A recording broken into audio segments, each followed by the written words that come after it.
धन्य है आज की ये घड़ी, आगमाज पानो रही। धन्य है आज की ये घड़ी, आगमाज पानो रही। कैसे कर्म चले बंध कैसे टले, कैसे कर्म चले बंध कैसे टले। इच्छा सुनने की आगे बढ़ी, मेटे भव भव के मत के भरम। तो ही ठहरेगा चित्त में धर्म। नित्य वंदन करे मन में श्रद्धा भरे, नित्य वंदन करे मन में श्रद्धा भरे। भोरे हल्के हमारे करम, सतगुरु तेरी शरण। मिट जाए जन्म मरण, बहु दुख सहे इतने कर्म करे। बहु दुख सहे इतने कर्म करे। अब तो सत्य पे चले चरण, है सतगुरु तेरी शरण।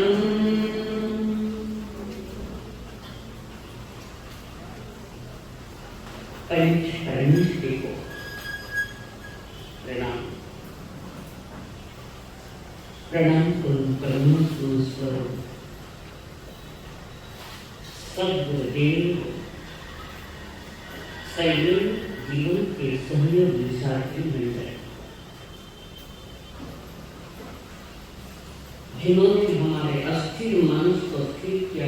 परम पूज्य आदरणीय श्री अम्मा जी महाराज साहब, जिन्होंने कर्म भरे हृदय से हमारा हाथ थामकर हमें सद्गुरुओं के चरणों में समर्पित किया। मेरे संसारी स्वर्गस्थ पिताजी एवं स्वर्गस्थ माता जी, धर्म सभा में पधारे विद्वान, आप सभी के भीतर में विराजमान भगवान आत्मा को मेरा प्रणाम।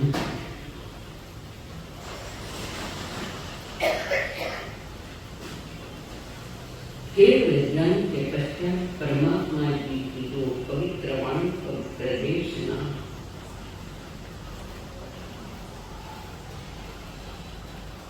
समूह में निकली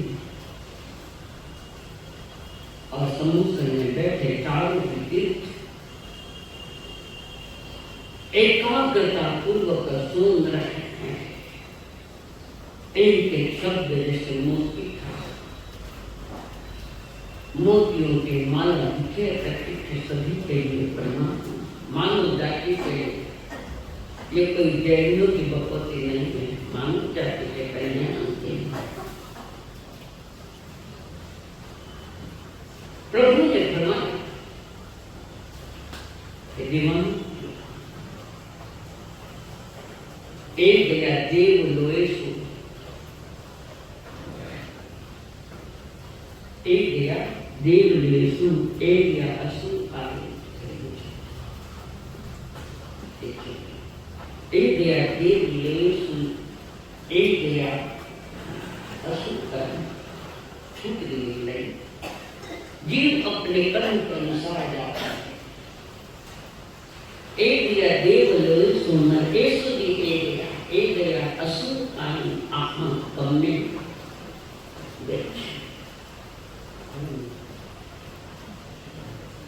छठ को मेरे दिमाग में कोई अलग विचार चल रहे थे। एकाग्रता नहीं आई।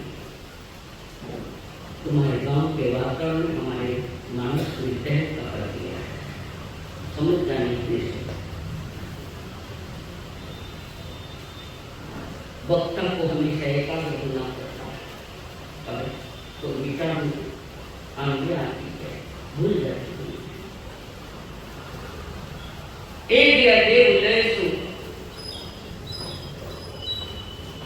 कभी देवलोक में गया, नरकेश भी गया, कभी नरक में गया, एक गया असुर पाया, कभी असुरों की जाति में गया। क्यों गया?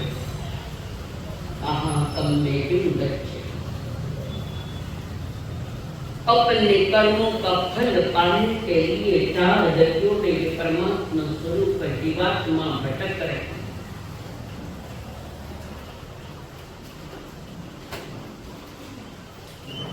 हर व्यक्ति का अपना कर्म जो है, जिस गति का उसने टिकट काटा है उसी गति में जाना पड़ेगा।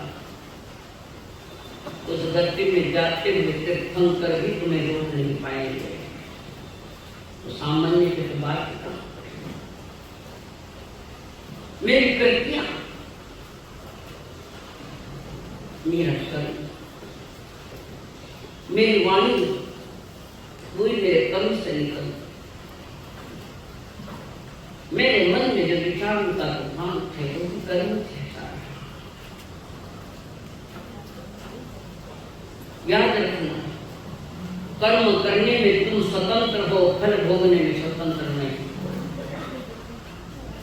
चाहे जैसे कर्म करो तुम स्वतंत्र हो, पर फल जब उदय में आता है वहां पराधीनता से वो उदय को, कर्म को भोगना पड़ेगा। पूर्ण स्वतंत्रता दी है परमात्मा ने तुम्हें, तुम स्वतंत्र हो। तुम्हें क्या करना है हमें तो हमारा नहीं होना। एक गया देव नरकेश लिए गया, एक गया असुर काल अहा कमें दक्षे उत्तराधि सूत्र की गाथा, महागाथा कहते उसको, गाथा नहीं, ये महागाथा। मानव जाति के लिए इशारे किए, संकेत किए, हरि गौतम स्वामी का विषय नहीं है। संपूर्ण मानव जाति के कल्याण की कामना से बैठे हुए समस्त में परमात्मा महावीर ने गाथा जगत को कही कि जीवात्मा अपने कर्म कड़ी के अनुसार कभी इधर गया, कभी उधर गया, कभी नरक गया, कभी तेज गया, कभी मनुष्य गया, कभी देवलोक में गया।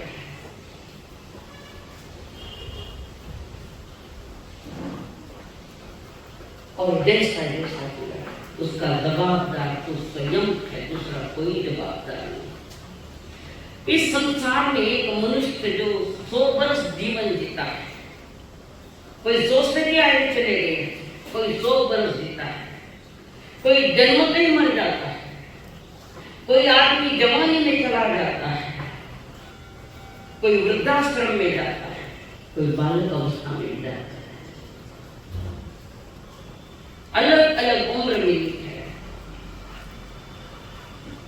तो मन में विचार भी आता है कि कैसे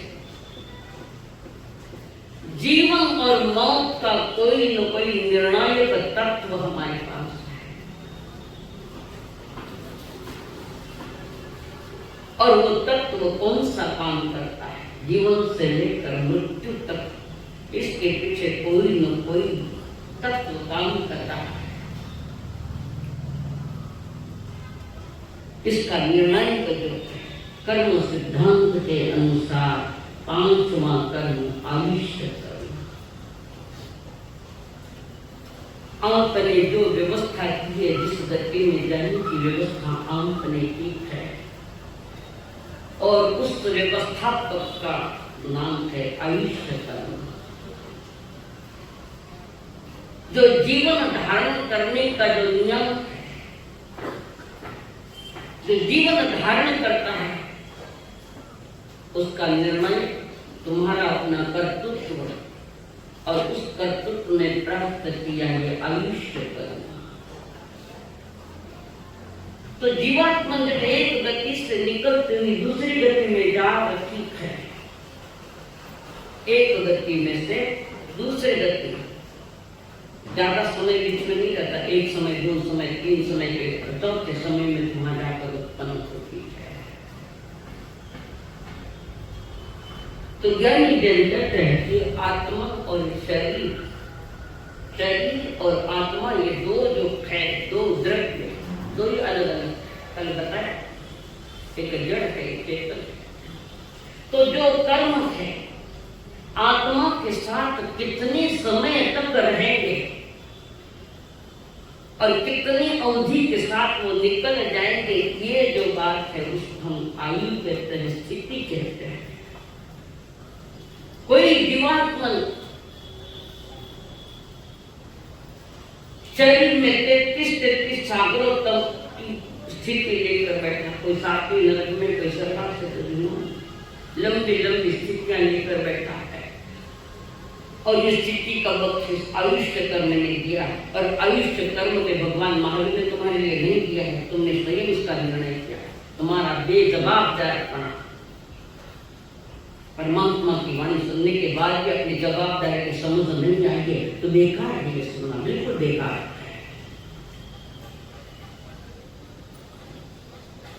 इसमें आयुष्य कर्म के 5 नंबर का कर्म है। तो कितने प्रकार की आयु है? आयुष्य कितने प्रकार की है कुमार जी? कितने प्रकार की आयु है?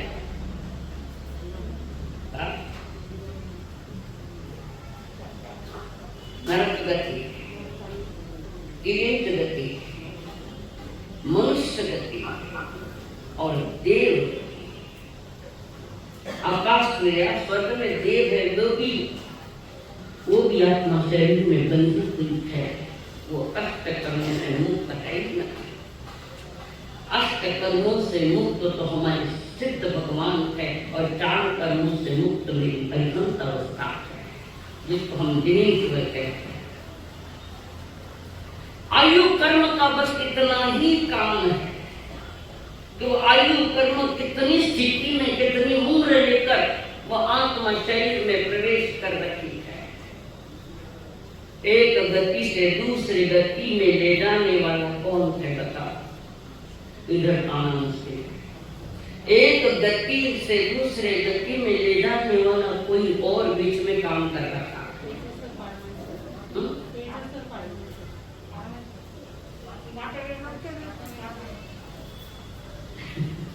अनुकूल नाम करना।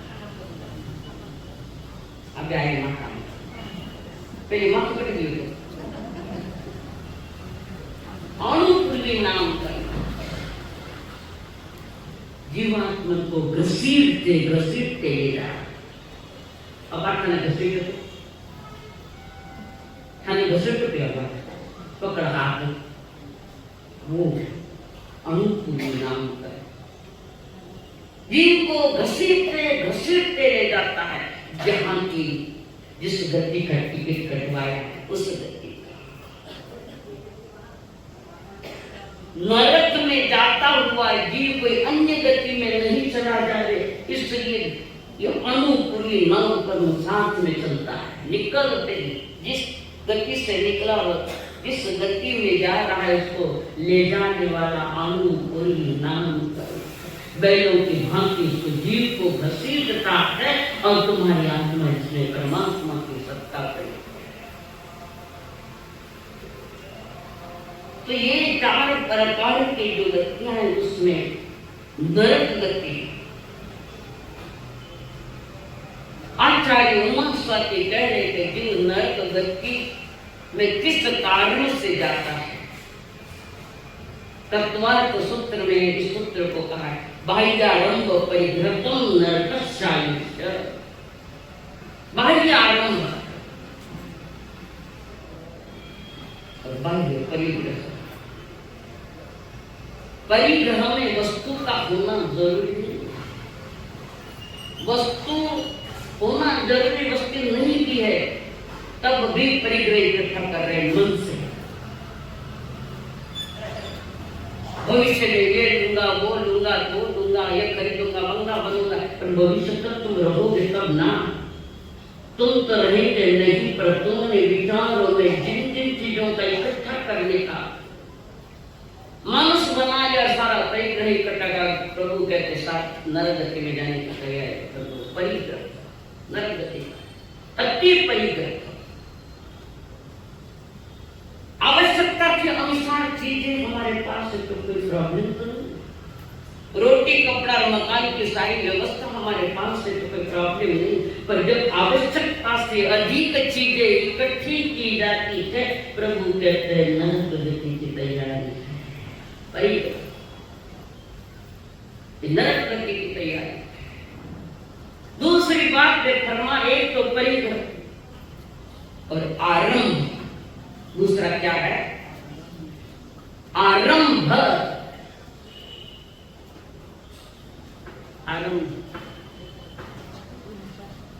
आरंभ यानी बहुत अधिक पाप होने वाली क्रियाएं करना,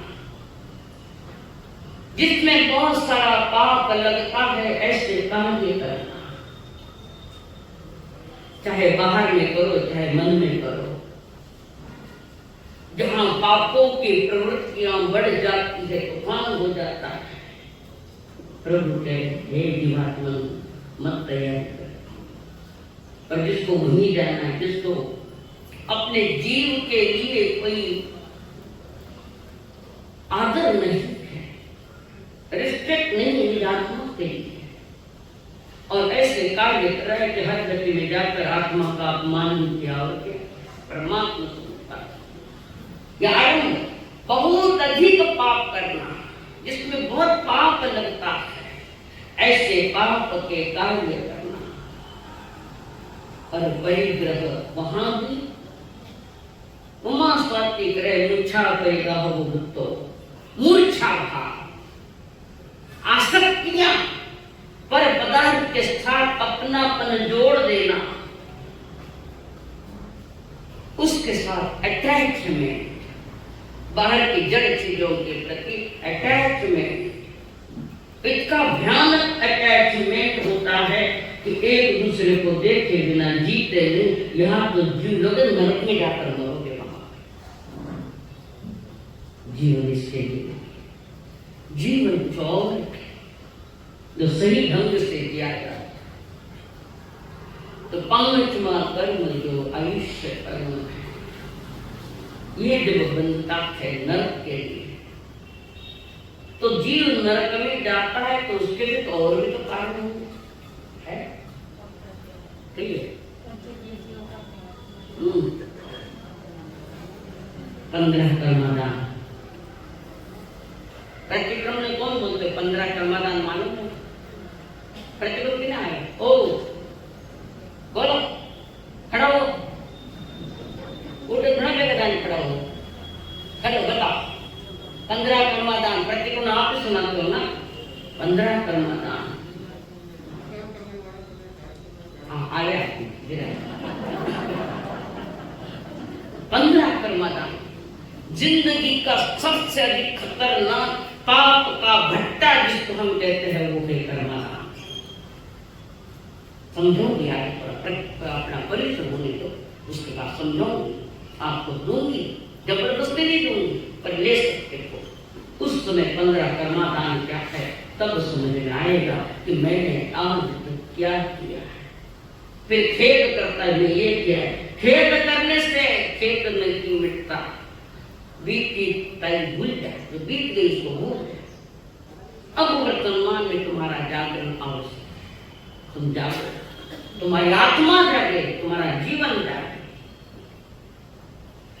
तो ये कर्मदान में 2-4 बातें थोड़ी बताई दूं मैं आपको।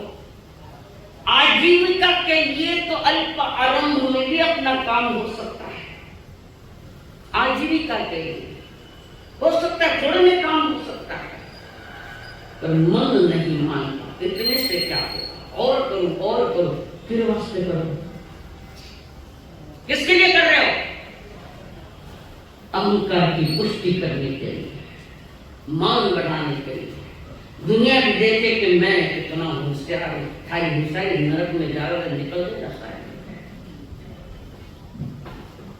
महान आरंभ के धंधे तुम कर रहे हो। पोएट्री फार्म में शेयर, कोई शेयर है, जैनियों के भी उसमें शेयर है। पोएट्री फार्म सुनो, जैनियों के शेयर है उसमें। तो क्या हम उसे जैनी कह सकते? कह सकते हैं उसको जैनी जो पोएट्री फार्म में जाकर उसके शेयर लिए। मच्छर जो कोई मछलियां बेचता है उसको ब्याज से पैसा देना। वो कह मैं ज्यादा ब्याज देता हूँ, 5% ब्याज देता हूँ, ईमानदारी से बोलो तुम ब्याज से पैसा दोगे नहीं देंगे उसको? मुंडा छिपाओ मत। मेरी शब्द कड़क है तुम्हें ऐसे पाप से भरे धंधे जो है उसमें ब्याज से पैसा देना मत करना। ये कॉस्मेटिक चीजें बेचना, अब तो बोलो जैनियों की दुकान पर है कि नहीं? पर क्यों सारी श्रृंगार के सारी चीजें उसमें, कई चीजें इसमें पंचेंद्रिय प्राणियों के खून पड़े है। मुंडा सजावट है, व्यापार करते हो, धंधा करते हो। 4-5 प्रकार के धंधे बताए प्रभु ने उपासना दशा में देख लिया, जहाँ 10 श्रावकों का वर्णन है, जिसमें क्रिया आरंभ पाप बहुत लगता है वो धंधा मत करना। भले 4 पैसे कम मिले तो तुम्हारी आत्मा बच जाएगी, और ये पैसा भी तुम्हारा, तुम जिंदे हो तब तक। आगे क्या है? आगे कुछ भी नहीं आगे। कपड़े का धंधा पाप नहीं ले जाएगा, मंजूर है। तो हमारा किरण जी बहुत अच्छा। अब कुछ भी नहीं है, अब बंद करो बोलते, पत्नी को बोलते कम करो, धंधो कम करो, नहीं आत्मा का धंधा चालू करा। पर पत्नी ने कोई सोचे नहीं, चला तुम जाऊंगा कहीं हाथ पकड़ नहीं, 40 खान मेरा की दुकान गई, आइए क्यों आगे नहीं आए तो नुकसान होते गिरन का बेटा सोना चांदी का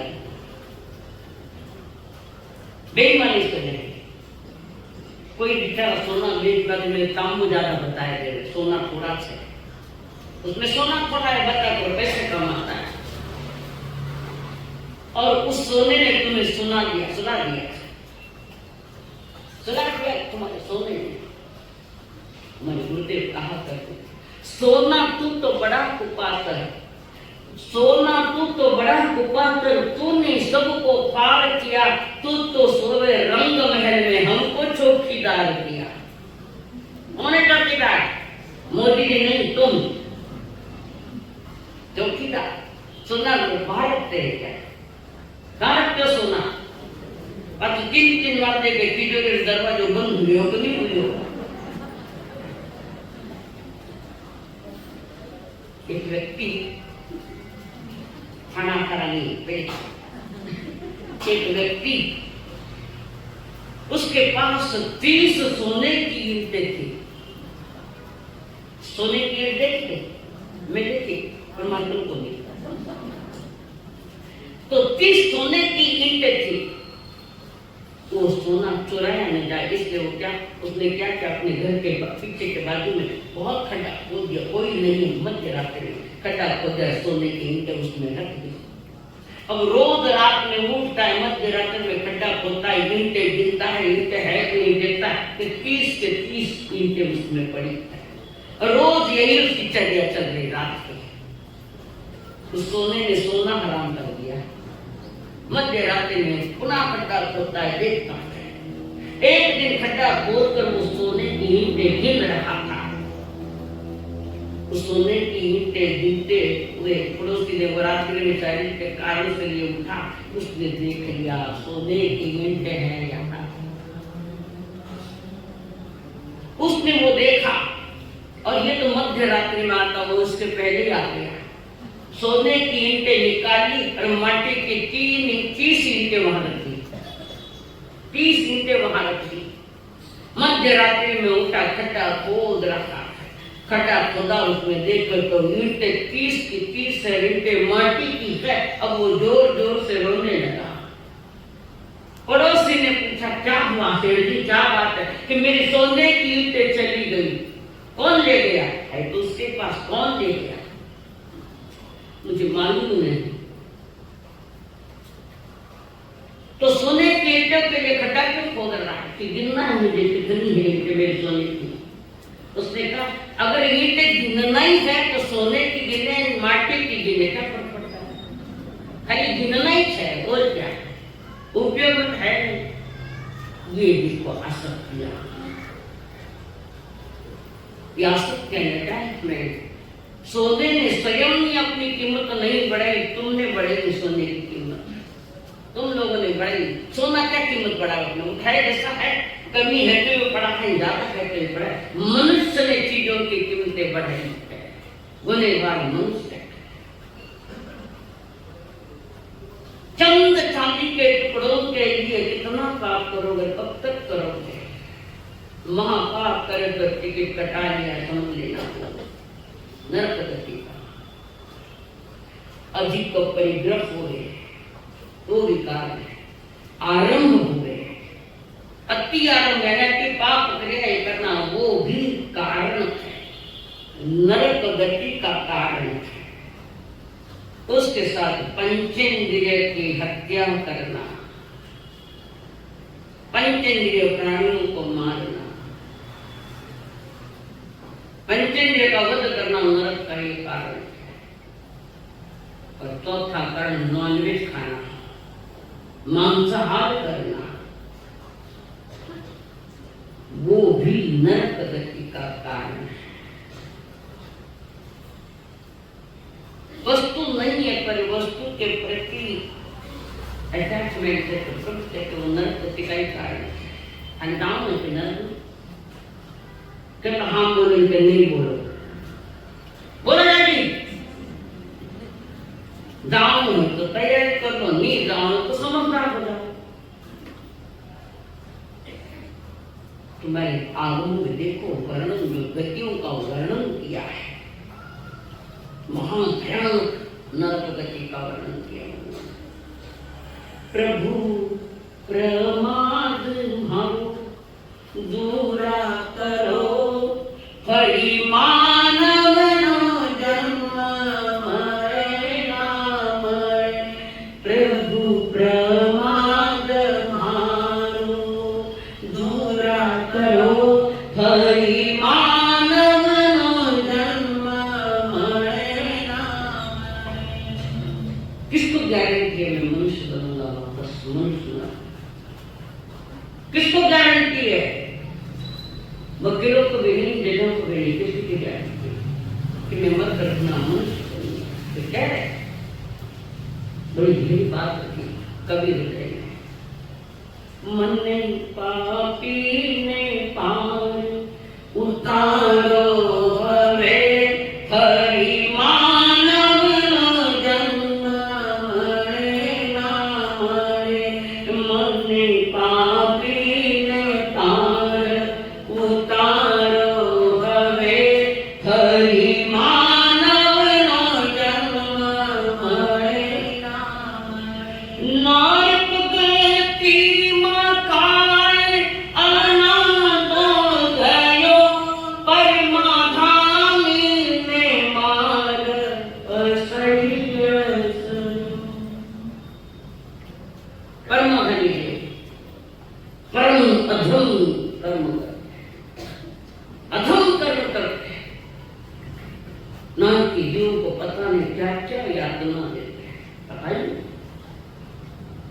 जाके आए, हम भी जाके आए, आप भी जाके आए, पर वो दिन भूल गए, वो समय भूल गए कि मैंने कैसी कैसी यातनाएं दी। परमाधाम ने मार दिया असह्य से, तो भी पाची नरक में जाऊं की तैयारी। परमात्मा की वाणी पर भरोसा, कारण वो भरोसा करने योग्य है। परमात्मा की वाणी दिन वाणी उस पर भरोसा किया जाता है। कितना भरोसा है किसको? कितना भरोसा है? क्या भरोसा है? जिन्होंने सुनकर विदेशों के प्रति आदर भाव, निज आत्मा के प्रति परम भाव अगर पैदा न हो तो समझना केस फेल है। डॉक्टर कहेंगे या कोई इलाज नहीं, ऐसी जिन्होंने के कोई इलाज नहीं और जगह कुछ नहीं। नानक घाती मकान आनंद गयो कर्मा भामी नमर असयो अर्ज करू छु हाथ जोड़ी ने थने अर्ज करू छु हाथ जोड़ी ने थने नारक गाती जन्म भरे नामरे अर्ज करू छु हाथ जोड़ी ने तने नारक गाती जन्म भरे नामरे प्रभु प्रमाद मारो दूरा करो मा भरी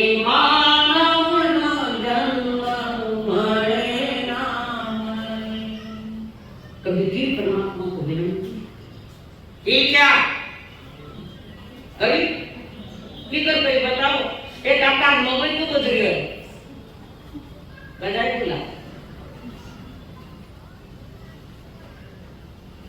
जल्दी जल्दी आया जगह मिनट मोबाइल बंद कर दीजिए।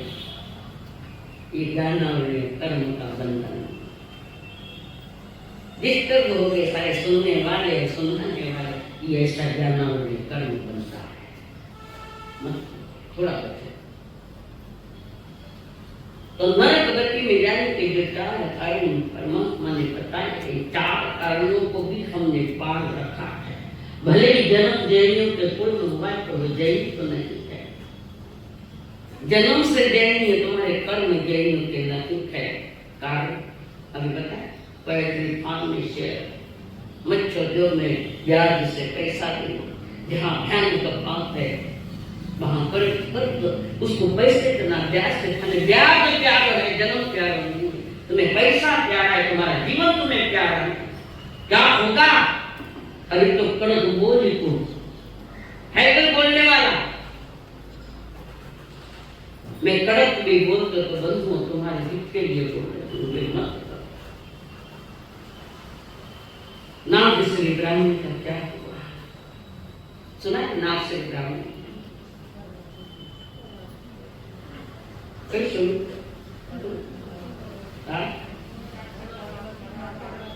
नहीं है ये शास्त्र में है। नाग श्री ब्राह्मण सो सासू जी बाहर गए तो नाग श्री ब्राह्मण ने घर में लाया हुआ तो लेके तुम लोग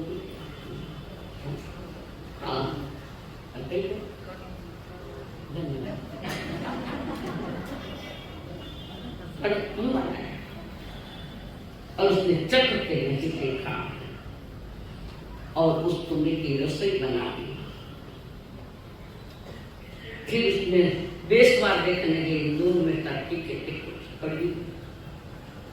अब वो सारा तुम्बा भी गया, बेसवार भी गया, सासू जी कई के गया। उस जमाने के सासू जी थे, आज के नाम के तो सही मात्रा में थे। अब तो एक आदमी कहेगा तो सबने बदनाम नहीं करना।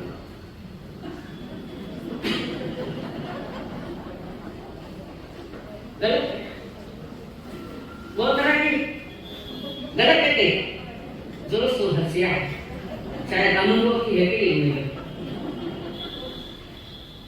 ना उसने सोच लिया अब क्या करूं। सासू जी की भनक, सासू जी डांटे नहीं ब्याज कैसे सुंदर नामश्री का उसी समय मास्क मन के पाने के लिए मुनिराज पधारे धर्म का जो धर्म घोष मुनि के शिष्य, धर्म घोष मुनि के शिष्य तपस्या के पाने के लिए भिक्षा लेने के लिए आए।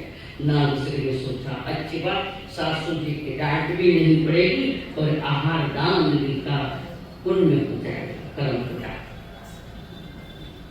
इधर मार्ग और इधर आहार दान का पुण्य मिलेगा, पुण्य मिलेगा। अच्छा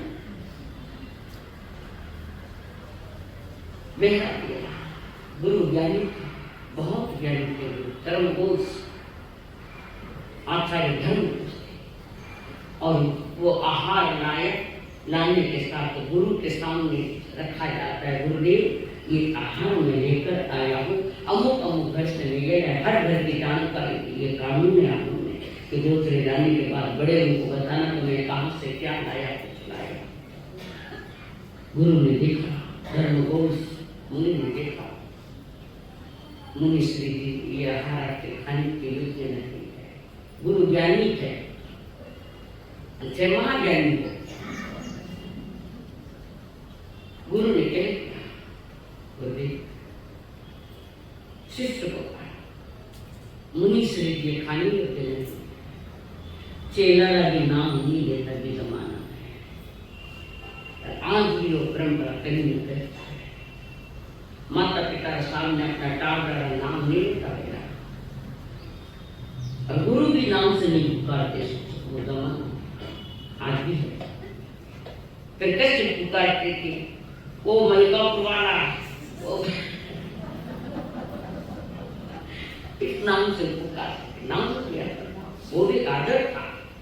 शिष्य हुआ करके उसके प्रति भी गुरु को आदर चाहिए। धर्ममुनि ने कहा क्या करूं गुरुदेव से? गुरुदेव ने कहा मुनि श्री जी ये पात्र लेकर जाओ दूर दूर जंगल से, जहाँ कोई जीव जंतु न है वहां जाकर परखा जाएगा। अड्डा कुछ कारणों से आहार परखाया जा सकता है, वो अपवाद मार्ग है, विशेष परिस्थिति में है। वो उत्सर्ग मार्ग नहीं है, नानन बार फेंकना, नानन बार डालना, ये नहीं है, अपवाद मार्ग में। गुरु जी ने कहा शिष्य परखा को मत खाओ, ये जहरीला है और जहाँ किसी जीव की हिलना नहीं हो, उसके मृत्यु के निमित्त नहीं बने, ऐसी जगह ले जाकर अब धर्म के अनुसार जा जगह देख है, इधर उधर दूर दूर कर गई। फिर एक जगह गए, वहां पर देखा कि यहाँ तो सब दिखता नहीं कि अंदर से चीन किया है, एक जगह नहीं मिल रहा, क्या करूं कैसे? और पहाड़ और गुरु ने निर्वत स्थान जहाँ पाप नहीं था, ऐसे निर्वत स्थान पर पट्ठा ने किया, गुरुदेव ने दिया तो कहाँ जाए? उसने निर्णय किया बाहर कहीं ने पट्ठाऊं, अंदर पट्ठाऊं, और उन्होंने खा लिया। वो कड़वा तुम्बे का आहार करते ही मुनिराज ने संसारा पच लिया कर मौत तैयार। सुसाइड नहीं है, ठीक है, सुसाइड करे, सुसाइड नहीं है, गुरु की आज्ञा धर्म युक्त क्रिया की उन्होंने और आहार कर लिया और वहां से वो आयुष्य कर्म पूरा होकर सर्वार्थ सिद्ध विमान में गए, एक भव करके मनुष्य का भव करके मोक्ष जाने वाले महात्मा। गुरु की आज्ञा का परिपूर्ण पालन, मौत की आ जाए तो भी गुरु के प्रति कोई रोष नहीं। गुरु ने तो सही मान देता, जहर दिया नाम श्री, किसने दिया नाम? और मुनिराज पी गए। याद है गुरु के वचन, विपदाओं के माध्यम से कर्म का किनारा है, डरना भी क्या कष्टों से, महापुरुषों का नारा है, डरना भी क्या कष्टों से, सतपुरुषों का नारा है,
टिकट काट दिया, सर्वार्थ सिद्ध विमान का एक भव करके मोक्ष। नागश्री ने लाखों भव बढ़ाए और वो नागश्री मर के कहाँ गए?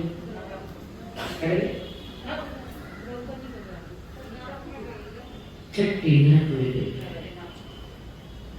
छठी नरक वहां भयानक वेद, प्रति समय वहां से मरने की वांछा कर रहे, पर मौत तो ला रहे।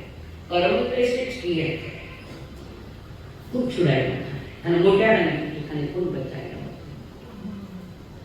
कौन तुम्हें बचाएगा? पता नहीं किसके धंधे से लेकर धन कमाते हो और वो उस धन से तुम्हारे व्यवस्था मिलती है, व्यवस्था मिली पर जीव की अव्यवस्थित हो गया। कौन बचाएगा? है कोई बचाने वाला? ना पत्नी बचाएगी ना पति बचाएगा। आयुष्य की डोरी खत्म हुई, शरीर छोड़ दिया पर कर्म नहीं छोड़े, साथ ले गए अगली गति से। संचित कर्म समझना है, संचित कर्म शुरू में बताया। रुक्मिणी ने अपना प्रारब्ध बिगाड़ दिया, मन के छठी नरक में गई। मेरी ड्यूटी नहीं की रुक्मिणी नहीं, रुक्मिणी भेज दियो मोक्ष में नाम से लाखों भोग बढ़ाई गई। गलती छोटी बड़ी नहीं देखी जाती, एक चीज का हार दिया उसने, पर कुटिलता से दिया मुनिराज, कुटिलता से मुनिराज बढ़ गए संसार से और ये इसने संसार बढ़ा। ये नरक गति के कारण प्रभु फरमा अति प्रेम ममत्व भाव मूर्छा भाव। चीज नहीं है, उस चीज को पाने की चेष्टा हो सके मरे तक नहीं मिले, वो चीज पाने की चेष्टा, उस चीज के प्रति आसक्ति जो है, बस नरक गति का कारण है। खाने मन में आउतरे हमारे लिए घेरा और सेठ संजय सही है खाना अटे तो नहीं बोले गड़ा मत खाओ। सेठ मिला तो नहीं मिला, पर तुमने सेठ की जो इच्छा रखी, ममत्व आसक्ति रखी, छठे नरक का बख्शिश लेडीज के लिए, सातवीं नरक का बख्शिश इधर नहीं के लिए। गलत कामों का गलत परिणाम, जीव की दुर्दशा। परमात्मा स्वरूप मेरी आत्मा जिसमें परमात्मा की छवि पड़ी है, उसकी ये दुर्दशा किसने की? तुम्हारी अज्ञानता ने, तुम्हारी नादानियों ने। स्वयं के प्रति बेजवाब अहातम में निज आत्मा के प्रति बेजवाब।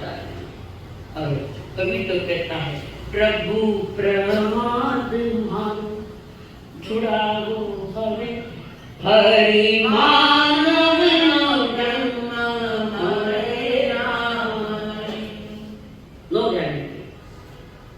प्रमाद यानी मेरी आत्मा के प्रति अनादि से आज तक मैं बेजवाबदार, मैंने अपनी आत्मा से लापरवाही की, आत्मा की तरफ ध्यान नहीं दिया, बाहरी चीजों के ऊपर इतना ध्यान कि नरक में जाने की तैयारी होती है। यहाँ पर अंतरंग चीजों का ध्यान रखे तो उच्च गति में जाकर या महागति में जाकर मुक्ति की तैयारियां कर लेता है। तुम्हें मुक्त होना है या बार बार मरना है, ये तुम्हारा निर्णय है, हमारा नहीं है, तुम्हारे हाथों में है। एक प्रोफेसर बहुत सारा पढ़ा लिखा, खूब पढ़ा लिखा, और जिस गांव में वे प्रोफेसर रहता, दूर पहाड़ियों पर कोई आध्यात्मिक योगी वहां पधारे थे। आध्यात्म की गंध चारों ओर फैली हुई दिखाई दे। लोगों ने कहा प्रोफेसर को कि इस गांव के बाहर दूर पहाड़ों पर एक आध्यात्मिक योगी आई है, चेहरे पर नीर और शांति, शरीर शांत है, वाणी शांत है, सब कुछ करते हुए भी शांति का नजारा उनके चेहरों पर दिख रहा है। बड़े अध्यात्म में पहुंचते हुए वो फकीर है। ये प्रोफेसर ने सोचा, पढ़ा लिखा था डिग्रियों का, पता नहीं कितनी डिग्रियां लेकर बैठा था। उस प्रोफेसर ने सोचा ये लोग जो है मैं उनकी परीक्षा लूंगा। किसकी? लूंगा फकीर की परीक्षा लूंगा। इस संसार में अधिकतर लोग जो डिग्रियां वाले परीक्षा तो लेते हैं, खुद से हार गया तो संतों की परीक्षा लेते हैं। खुद से तो हारा हुआ इंसान डिग्रियां ले ली, वो तो होशियार हो गया, पेटवार की डिग्री, इसका क्या लेना देना। जहां आत्मा की डिग्री मिलती है वो होशियार। और प्रोफेसर वहां से निकला फकीर की परीक्षा लेने के लिए।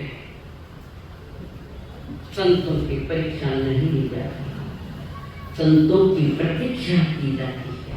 प्रतीक्षा। और गया वहां बगीचे में से निकला हूं, बटरफ्लाई उड़ रही थी बगीचे में फूलों पर। एक बटरफ्लाई तितली उड़ रही थी, मराठी में फुलपाखरू कहते हैं। और उसने अपने मुट्ठी में वो तितली पकड़ ली, बंद कर दी मुट्ठी, और वहां गए फकीरों के पास। इधर उधर बातें होने के बाद शायद फकीर क्या कौन मैं गाँव से आया हूँ, प्रोफेसर हूँ, क्या बात है? फकीर साहब मेरे तो प्रश्न का उत्तर दीजिए। उत्तर चाहता हूं मैं। उत्तर क्या प्रश्न है? मेरे हाथ में कितनी है? वो जिंदगी है तो मरी है? कई तो लाला जी वही पूछे फकीर को। फकीर भी ऐसे साधारण नहीं थे, पहुंचे हुए थे। फकीर साहब उत्तर दो, मेरे हाथ में तो तितली है, वो जिंदगी है कि मरी है? फकीर ने ठान लिया था वो मरी है कहे तो उड़ा दूंगा, और नहीं मरी वो उड़ा दूंगा, और जिंदगी है तो मसल दूंगा, मार डालूंगा। चिटपट दोनों ही अपने। बार बार प्रोफेसर पूछ रहे हैं तो फकीर ने कहा, प्रोफेसर तितली जिंदगी है कि मरी है मुझे नहीं मालूम, तेरे हाथ में है। समझ में आई? ये तितली जिंदी है या मरी है मुझे तो पता नहीं, अरे तेरे हाथ में है। कल मैं जिंदी कहूं तो तू मसल देगा, और मरी कहूं तो उड़ा देगा। ये तितली तुम्हारे हाथ में, ये जीवन तुम्हारे हाथ में, ये जन्म तुम्हारे हाथ में है। क्या करोगे? ये तुम्हारे हाथ में, तुम्हारी जवाबदारी है कि जीवन जो मिला है, उत्कृष्ट जीवन मिला है, उसके साथ क्या व्यवहार करोगे। इन जो है तुम्हारे हाथ में। प्रभात महाराज ने कहा जो भी जन्म मिला है तुम्हारे कारण से मिला है, आगे मिलेगा उसके भी जवाबदार तुम, पीछे बहुत गंवाई उसके भी जवाबदारी तुम पर है। कोई किसी की जवाबदारी नहीं ले सकता। अपने जीवन की जवाबदारी अपने हाथ में है। तुम्हें क्या करना है, क्या नहीं करना, ये निर्णय तुम्हें करना है। उस नगरी के हथेली के ऊपर जवाबदारी दे दी कि राजा का चयन करो, कौन राजा बनेगा। धन चंदन राजा और मलिया की रानी, धन चंदन राजा और मलिया की रानी। महाराजा चंदन नदी के किनारे सोए हुए थे, थके हुए थे।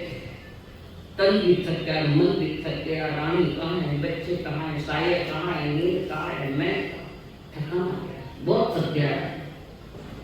योग वहां का राजा मर गया तो उसकी अर्थी तब तक नहीं उठा सकते जब तक अगला राजा घोषणा नहीं हो गया। ऐसी राजकीय क्षेत्र में भी है कि प्रधानमंत्री की अगर मौत हो जाए तो दूसरा प्रधानमंत्री नियुक्त नहीं हुए तब तक वहां से उठाई नहीं जाएगी। अब सब कहे हम बनेंगे, हम बनेंगे। लड़ाई चालू हुई तो लड़ाई के एक महामंत्री घुसा तो उसने अपनी को बुलाया, वो अपनी लिहाजी, और उसने सोने में वो कलश दिया, जल प्राप्त कलश, और कहा निर्णय करो।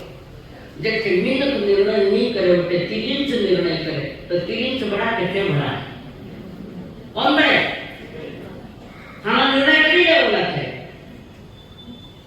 माना निर्णय मानी लुगाया गया हाँ मैं खुदराई निर्णय पता पड़े थाना निर्णय ले लेगा हत्या में निकली कलश के सब नजीक जाते हैं मेरे ऊपर डाले मेरे ऊपर डाले मेरे ऊपर डाले मैं राजा बनूंगा पदरी हूं पर आदमी बिना पद आजकल तो जी नहीं सकता बिना पद का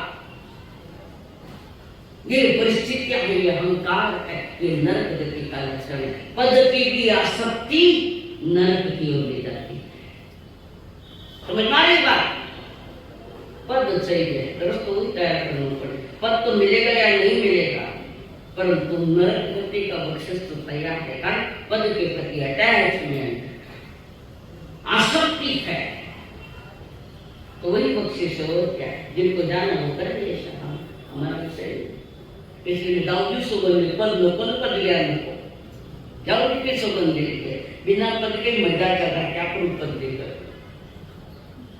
पद वाला नहीं डरे अपना अर्चना नहीं तो जरूर डरे है बिना पद की मैं एक पद मेरे गुरु ने दिया साध्वी जी का पद ही मेरे लिए महान तो उस पद में क्या आज है कल नहीं रहेगा और वो हाकिमी कलश लेकर घूम रहे पर किसी के ऊपर उसने पानी नहीं डाला वो कलश नहीं छिड़का चलती चलती बस उधर आ गई देखो पुण्य की बेल अब पुनः पुण्य उदय में आना पुण्य की एक झलक मिले और वो हाकिमी वहां आई हजारों की भीड़ कदाच महाना से देखने में तो मुंडा बना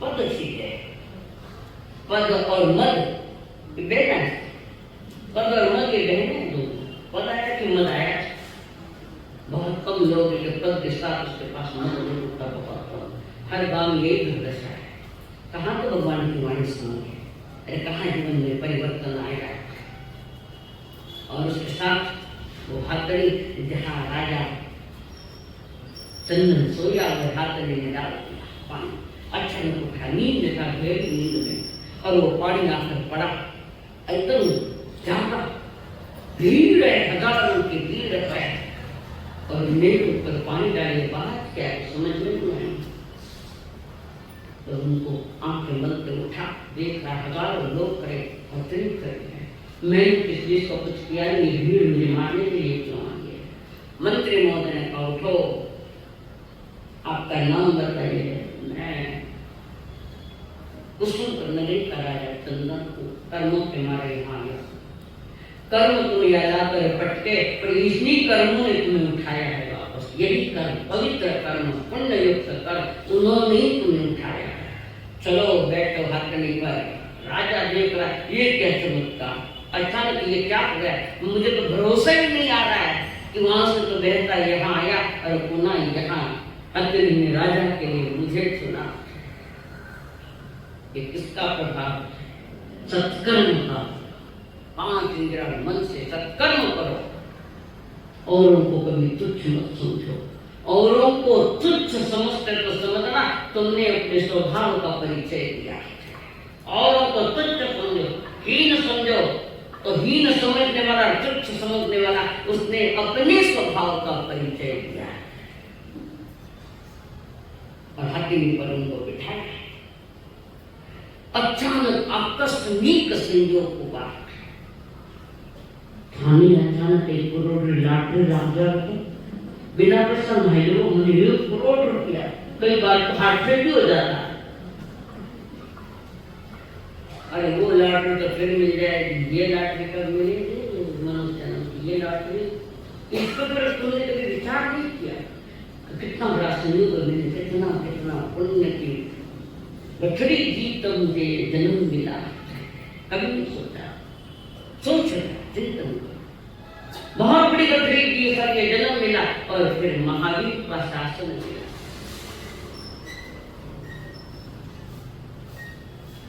दुर्लभ मानव देखने दुर्लभ निर्णो साथ दुर्लभ देव गुरु ने दुर्लभ धर्म मानव नो जन्म आयो महावीर नो धर्म आयो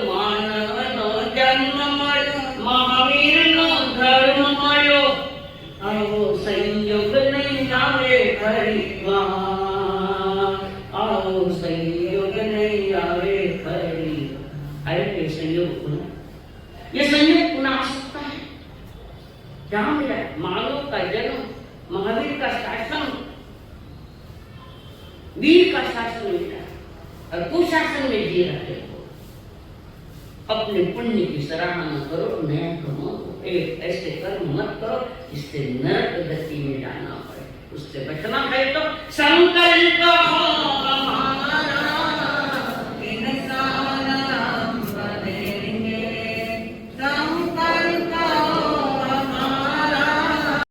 सीधे बैठो, पेशफुल माइंड, मन शांत, वाणी शांत, काय शांत।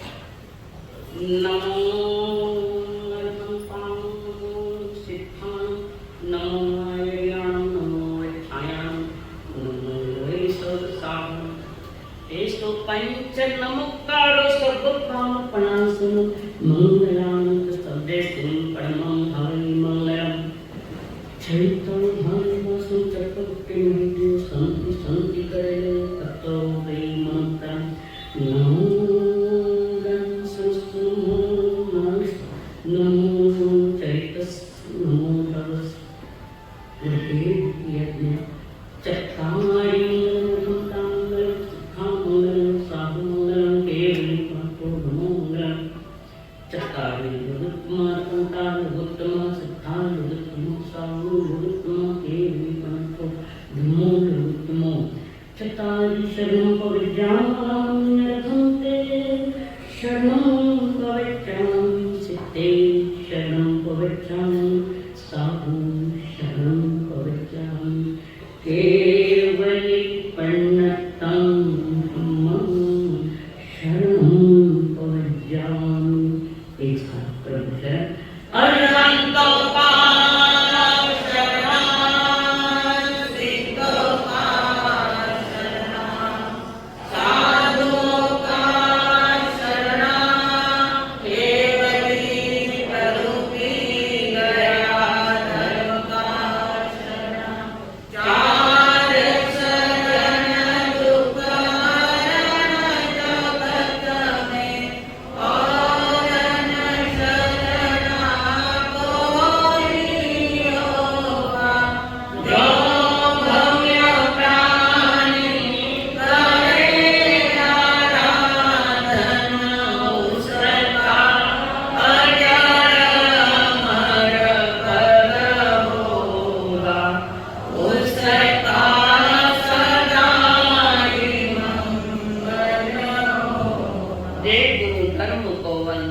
वज्रासन सुखासन। एक सुर एक आवाज, एक विधि देखो।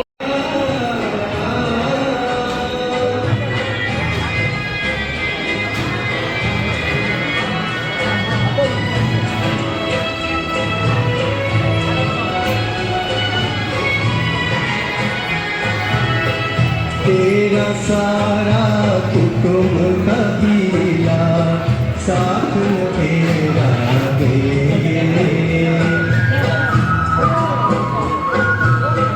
तेरा सारा कुटुंब कबीला साथ तेरा मरते ही तेरी सारी कमाई झट से बांट ये लेंगे। जिनको तू कहता है अपना, जिनको तू कहता है अपना, वे तुझको भूलेंगे। इस दुनिया की यही है, इसी को कहते जमाना।